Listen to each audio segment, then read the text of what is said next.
नमस्कार दोस्तों, मैं स्मित मिश्रा स्वागत करता हूं एक बार फिर से आप सभी का एमजेटी एजुकेशन में। साथियों, चाइना ने भारत को धमकी दी है।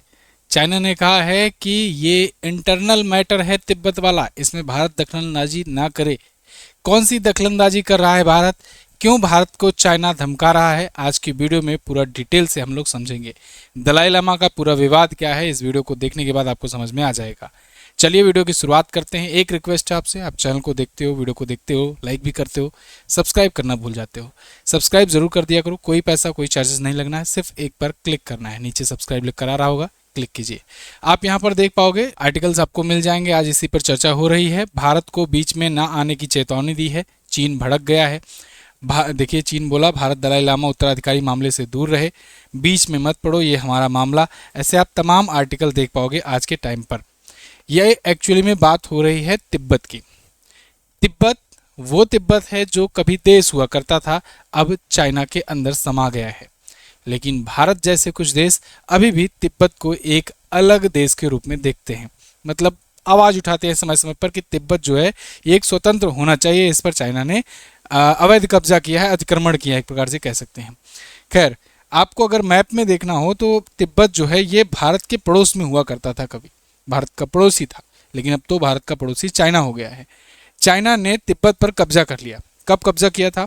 चाइना जो है 1950 से ही इस पर अटैक शुरू कर दिया था, और 1959 आते आते 1959 में तो दलाई लामा के महल तक पहुंच गए थे, और 1959 में ऑफिशियल तरीके से पूरे पूरे तिब्बत पर चाइनीज पीएलए का, पीपुल्स लिबरेशन आर्मी का कब्जा हो गया था। तब से 1959 से आज तक चाइना का ही कब्जा है, और चाइना अब इसको पूरे अपना एक प्रकार से ना अपना एक टेरिटरी मानता है, अपना एक राज्य मानता है। जैसे मान लो हम लोग सिक्किम को अपने में शामिल किए तो सिक्किम अपना एक राज्य है, ऐसे ही ये तिब्बत जो है इसको पूरा पूरा कब्जा कर लिया, और तिब्बत को कहता है कि ये हमारा एक स्टेट है, एक टेरिटरी है।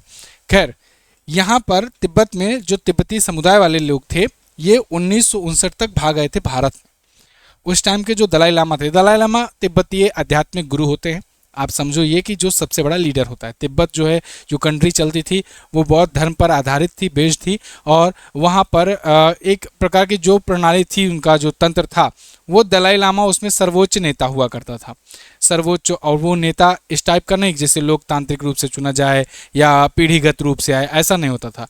वो दलाई लामा ये लोग चुनते थे, बाकायदे सेलेक्ट करते थे, लेकिन उनको गॉड के रूप में पदवी देते थे, है ना। सिलेक्ट कैसे करते थे? सिलेक्ट उनका ये मानना होता था कि ये दलाई लामा जो हैं ये हमारे ईश्वर हैं, और ये जब मरते हैं तो अगला रूप जन्म लेते हैं। मतलब यहाँ ना लोकतंत्र वाला व्यवस्था होता है और ना ही राजतंत्र वाला होता है। राजतंत्र में क्या है कि राजा का बेटा राजा बनेगा, उसका बेटा फिर राजा बनेगा, इससे पीढ़ीगत चलेगा। लोकतंत्र में क्या होता है, जनता मिलकर के सिलेक्ट करती है। लेकिन यहाँ दोनों ही नहीं होता है। दलाई लामा के प्रोसेस में क्या होता है कि कुछ जो धर्मगुरु होते हैं वो ऐसे जाकर के गांव-गांव में सिलेक्ट करते हैं। वो देखते हैं कि कौन सा बच्चा जन्मा है, जो जन्म लिया होगा उनके पास दलाई लामा की चीज़ें ले जाकर, चश्मा, घड़ी, छड़ी, उनके पास ले जाकर रखेंगे। अगर बच्चा उसको पकड़ लिया और उसके बाद उसको कहा कि ये मेरा है, तो मान लिया जाता है कि यही दलाई लामा का अगला अवतार है, इसने जन्म लिया है। फिर वही बचपन से ही बच्चे को उठा ले जाते हैं, और फिर उनकी शिक्षा दीक्षा, उनका प्रॉपर तरीके से ट्रेनिंग सब होती है, दलाई लामा बनाया जाता है। आखिरी बार जो दलाई लामा बने थे वो 1935 में बने थे। दलाई लामा को बताऊं आपको, ये आपको देखते हैं जो ये दलाई लामा है। एक चीज़ और ध्यान रखो, दलाई लामा किसी एक व्यक्ति का नाम नहीं है, ठीक है। दलाई लामा एक पोस्ट होती है, ये आपको अब तक समझ में आ गया होगा। तो ये जो दलाई लामा है ये 1935 को 6 जुलाई को चीन के ताक्तेश्वर में इनका जन्म हुआ था, और इनका नाम लहामो थोंदुप था। लेकिन दलाई लामा बनते हैं तो नया नाम मिलता है, नया पद मिलता है, मतलब नया जीवन मिलता है पूरा पूरा। ये 14वें दलाई लामा के रूप में बनाए गए। इनका नाम तेंजिंग ग्यात्सो मिला। 1959 में जब तिब्बत छोड़ करके ये भारत में आए, भागे तिब्बत पर, जब चाइना ने कब्जा कर लिया तो ये भारत में शरण लेने आए, और तब से ये हिमाचल प्रदेश के जो अपना स्टेट है वहाँ में धर्मशाला में रहते हैं। जी हाँ, वही धर्मशाला जहाँ पर अभी क्वार्टर फाइनल मैच चल रहा है आईपीएल का।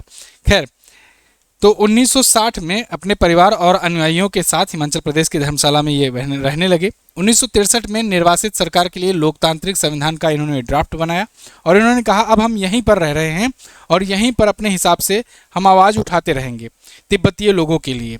और हम उसको कभी ना कभी कभी फ्यूचर में, अब देखो ये तो गांधी प्रिय है, मतलब शांतिपूर्वक रहते हैं, शांतिपूर्वक तरीके से ये प्रोटेस्ट करने के लिए जाने जाते हैं, और बौद्ध धर्म के अनुयायी हैं भी हैं, तो वो भी शांति के प्रतीक ही थे। तो इसलिए ये कहे कि हम अपनी आवाज़ उठाते रहेंगे, क्या पता कभी भरोसा कभी साल 100-200 साल 400 साल में हो सकता है कि दोबारा इनको मिल जाए सत्ता। तो ये लोकतांत्रिक संविधान का ड्राफ्ट तैयार किए। 88 में चीन से तिब्बत की आज़ादी के बजाय बीच का रास्ता निकालने का प्रस्ताव रखे कि चलो तिब्बत को आज़ाद न करो, कुछ दोनों के बीच बीच का देख लेते हैं, ठीक है, ना तेरा न मेरा, थोड़ा बीच का देख लेते हैं। 1989 में इनको नोबेल शांति पुरस्कार भी मिला था दलाई लामा को।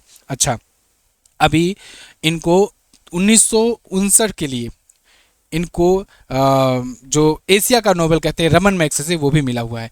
63 साल पहले का कह सकते हैं एशिया का नोबेल मिला।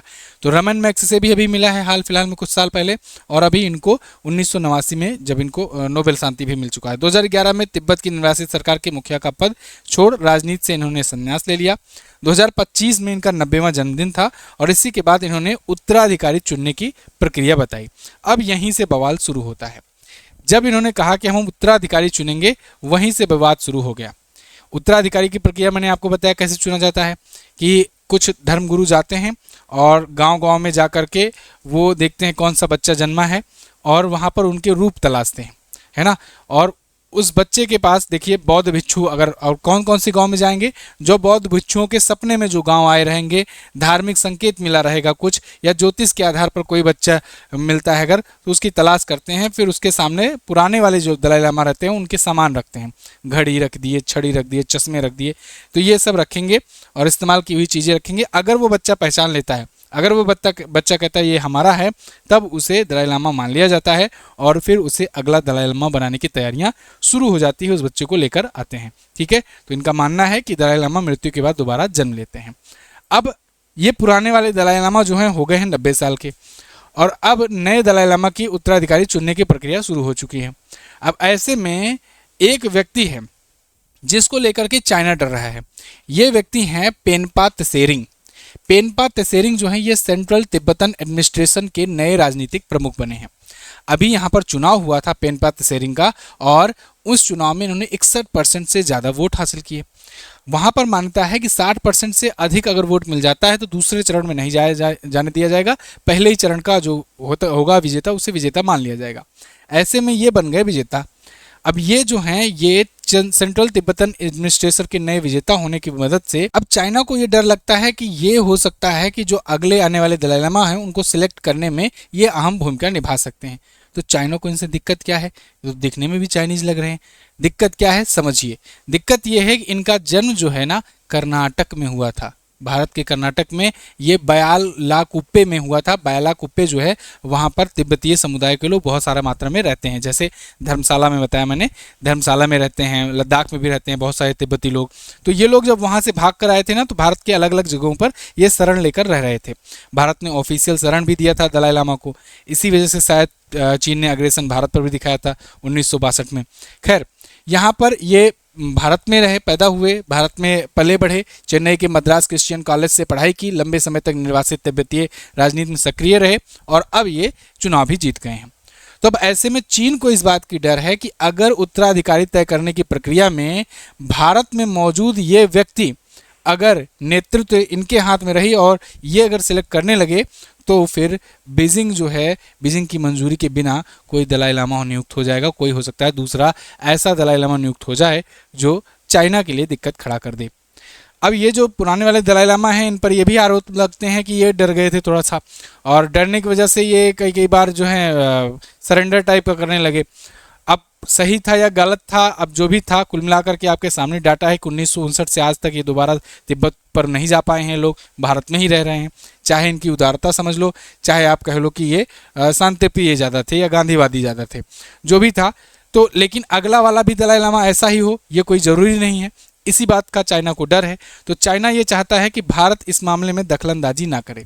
चाइना में जो भारत में जो चाइना की दूत हैं, उनकी प्रवक्ता है ना ये खूबसूरत सी मैडम, इनका नाम है यूजिंग। यूजिंग ने यहाँ पर एक चेतावनी दी है, और इन्होंने कहा है देखिए कि दलाई लामा के पुनर्जन्म और उत्तराधिकारी तय करने की प्रक्रिया पूरी तरह चीन का आंतरिक मामला है। भारत और इसमें कोई और देश बाहरी हस्तक्षेप की अनुमति बिल्कुल नहीं है। तो ये गुस्सा आ गई हैं दीदी।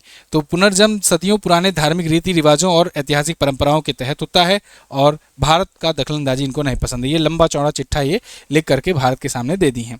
तो यहाँ देखिए, सेंट्रल तिब्बतियन एडमिनिस्ट्रेशन के is not recognised by any sovereign country and its leadership has neither the legitimacy to represent the Tibetan people nor the authority to make claims regarding the reincarnation process। मतलब जो central Tibetan administration है, इसे कोई भी sovereign nation acceptance नहीं देता है और ना इसके पास इतनी पावर है कि ये नियुक्त करे और ना ही इसके पास कोई अथॉरिटी है। तो इसलिए इसको दखलंदाजी नहीं देना चाहिए और इसका सपोर्ट जो भारत कर रहा है, भारत को नहीं करना चाहिए। अब भारत ने क्या कहा? भारत ने अभी ऑफिशियल स्टेटमेंट तो कोई नहीं दिया है, लेकिन भारत यही कहेगा ना कि ठीक है, तुम्हारे आंतरिक मामले में हम दखलंदाजी नहीं करेंगे, लेकिन तुम ये क्या करके बैठे हो? सक्सगाम घाटी को तुम पाकिस्तान से गिफ्ट ले लिए हो, कह रहे हो कि पाकिस्तान ने हमको गिफ्ट में दिया है सक्सगाम घाटी। अक्साई चीन पर कब्जा करके बैठे हुए हो। ये सब हमारा टेरिटरी नहीं है, ये हमारा आंतरिक मामला नहीं है। उसके बाद यहाँ पीओके से, जिसको हम लोग लेना चाह रहे हैं, यहाँ से अपना चाइना पाकिस्तान इकोनॉमिक कॉरिडोर गुजार रहे हो, ये हमारा आंतरिक मामला नहीं है। कभी कभी गलवान को, कभी वहाँ तमांग को, कभी कहीं पर अटैक कर देते हो, घुसपैठ करने की कोशिश करते हो, अरुणाचल प्रदेश के गाँवों को अपना हिस्सा बताते हो, वो हमारा आंतरिक मामला नहीं है। तो भारत को भी जवाब देना चाहिए और उम्मीद है कि देगा भी भारत, और अगर देगा तो करारा जवाब इनको मिलेगा दीदी को। खैर, आपको क्या लगता है आप लोग कमेंट करके ज़रूर बताइएगा। और आपको क्या लगता है कि भारत जो है प्रॉपर तरीके से जवाब देगा या इंटरफेरेंस करेगा, या भारत को नए दलाई लामा को, मतलब जो भी सोचते हो इस टॉपिक पर लिख डालो। कुल मिला करके अपना जीएस सफलता 4.0 बैच अगर आप लेना चाहते हो तो वीओडी फॉर्म में है। जीएस का कंप्लीट पैकेज है, कंप्लीट तैयारी कराई जाती है। आप एमजेटी ऐप से जा करके ले सकते हो, सारे सब्जेक्ट जीएस के आपके यहाँ पर मिल जाएंगे। MJT app Google play store पर मिलेगा। वीडियो कोर्स में जा करके आप अलग अलग सब्जेक्ट वाइज भी कोर्सेज ले सकते हो, और हमारी करंट अफेयर की ई बुक्स आती हैं, स्टैटिक जीके वगैरह की भी, ये सब भी आप ले सकते हो। थैंक यू सो मच, मिलेंगे अगली किसी क्लास में। सब्सक्राइब जरूर कर लीजिए channel. Thank you so much, जय हिंद, वंदे मातरम।